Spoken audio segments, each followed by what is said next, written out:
सादर करून दाखवत आहे. त्या प्रयोगाचे नाव आहे विद्युत चक्रव्यूह. या प्रयोगामध्ये हाताचा आणि डोळ्याचा वापर होतो. हे एक बॉक्स आहे. या बॉक्समध्ये 2 वायर आहेत, जे की हे तारेमध्ये एक वायर आहे आणि एक वायर आहे त्या हुकामध्ये आहे. हे एकमेकांना स्पर्श झाले तर लाकडाच्या डोळ्यातील लाल लाईट लागते आणि बजर असते. कशी लागते मी तुम्हाला दाखवते. अशी लागते. हे एकमेकांना तार स्पर्श नाही व्हायची याची काळजी घ्यायची आहे. तशी की मी तुम्हाला दाखवते.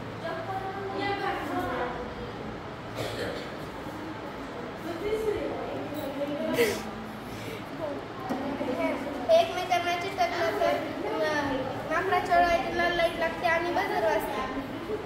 हे प्रयोगाचे परिपथ पूर्ण झाले की लाल लाईट लागते. आणि परिपथ म्हणजे काय मी तुम्हाला सांगते. परिपथ म्हणजे काय? कोणतीही बंदिस्त आकृती. परिपथ पूर्ण झाल्यावर काय होते आणि परिपथ पूर्ण नाही झाल्यावर काय होते? परिपथ पूर्ण झाले की कोणतीही लाईटवरची वस्तू सुरू होते. परिपथ पूर्ण नाही झाले की कोणतीच लाईटवरची वस्तू सुरू होत नाही.